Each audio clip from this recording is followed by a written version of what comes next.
Hi everyone, Matt Watson here from CarWow. Oh my God, I wasn't expecting that to be so high. It's all right, I'm okay.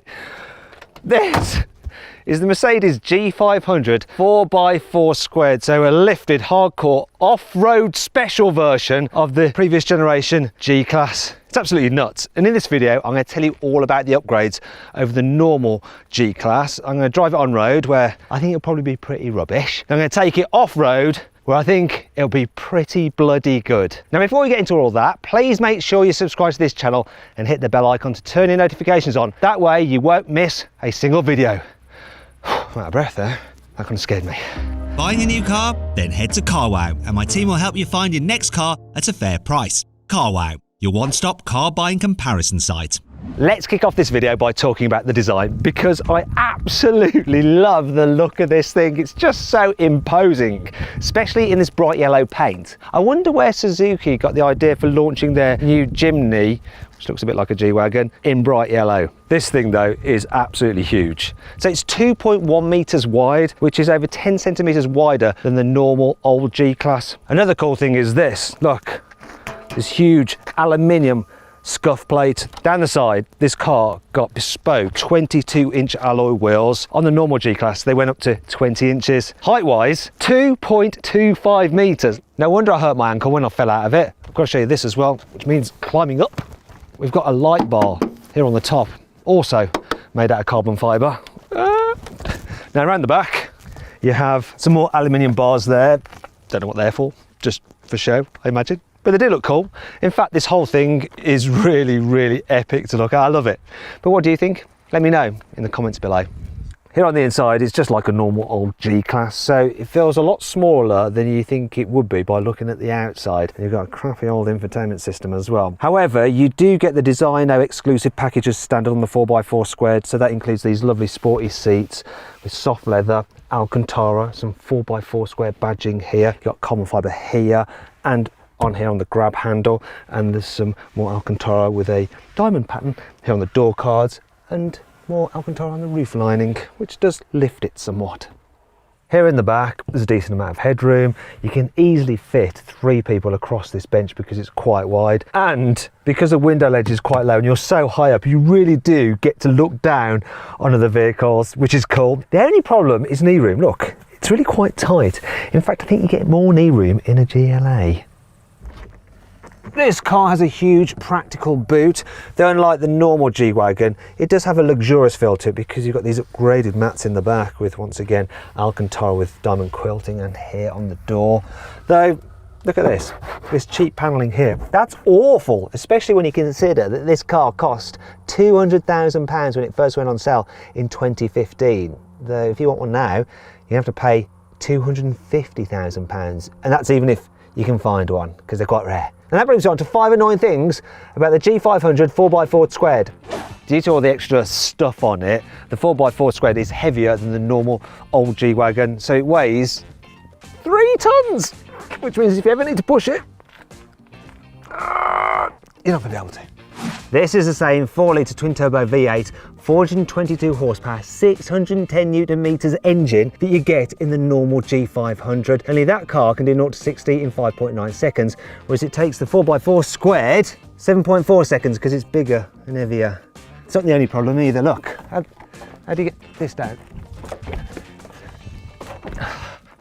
Oh, I don't want to damage it.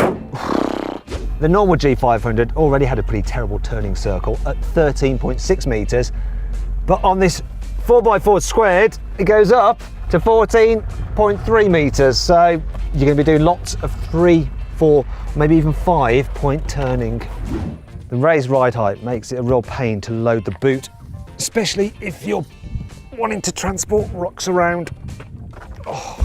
This car really needs a grab handle there and up there to help you haul yourself into the vehicle because it's just so high. Other 4x4s have it, so you end up kind of like just getting in like this, which isn't very dignified. Thankfully, this car has plenty of cool features to help make up for all this. Here's 5. You can get optional Hutchinson beadlock wheels, which are good because they stop sand, mud and rock getting into the wheel bearings. One of this car's key features are its portal axles. So instead of the drive shaft coming out the centre of the wheel, there's a gearing system, so it comes out higher up there. It also means that this differential pumpkin is higher as well, so it's out the way of rocks. The result is that you've got a ground clearance of 450mm compared to 210mm for the normal G500. The raised ride height means that you've now got an approach angle of 52 degrees instead of 36. You've got a departure angle of 54 degrees instead of 27, and a breakover angle of 47 degrees instead of 21. Also, the wading depth is now 1 metre instead of 60 centimetres.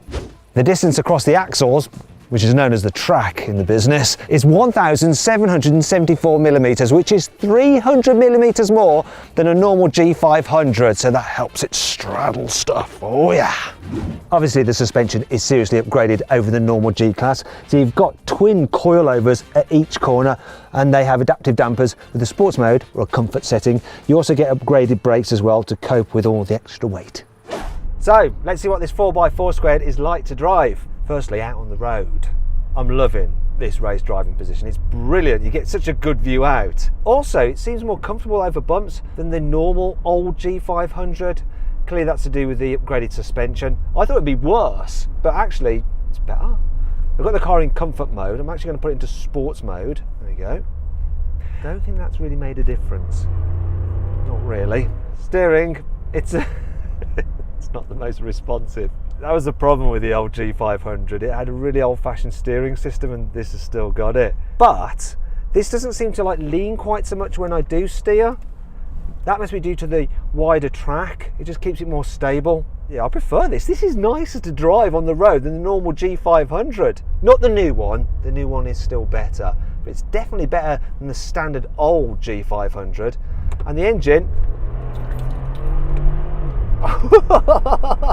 it's quick enough. Maybe a bit slow this car than the standard one, but you don't really need to be going any faster. Anyway, that's enough of testing this thing on road. This is all about the off-road experience, so let's head off the tarmac and see what it's like on some rough terrain.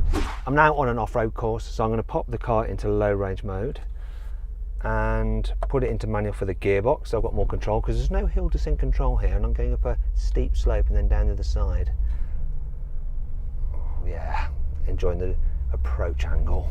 Unfortunately, the departure angle, traction, the departure angle isn't as good as it could be because of that bar on the back, which is there for safety reasons, just in case someone drives into the back of the car when they're on the road. If it's too high up, they'll go underneath it, and it'd be a lot worse. But still, there's plenty of ground clearance for what I'm doing here. Easy! Come on, drive up. Come on, drive. Scrabbly, scrabble. Oh dear. I think I'm going to have to lock the central diff. This might help me out a little bit more. Yes. Oh, good old mechanical diffs. And down the other side. See if I can do it on engine braking alone. Feet off the pedals. Final hill to get over. Should be no problem now. My central diff is locked. Oh, yeah. Easy peasy. Whee. Oh. Now I'm going to drive round this side slope to show what it's like at the technical element of side slope driving. I'm leaning. The car's not toppling. Being taller and with a higher centre of gravity, it is more at risk of doing that. Now I'm going to do the classic chassis articulation test by driving over some uneven bumps. Just take it slow. Come on, big G. Walk over these like they're not really there. Oh, struggling for traction. I know what I need to do. I'm going to lock my rear differential. There, we're moving again. Right. Easy does it. Oh yeah. Oh, going a bit awry there. Do you know what I'm going to do now? Just for good measure, I'm going to lock my front differential as well. Got 3 of them. I'm going to use them all. Keep this thing moving. Just walking away my 4x4 squared. I wonder how many owners actually did any off-roading in their cars. Probably very few.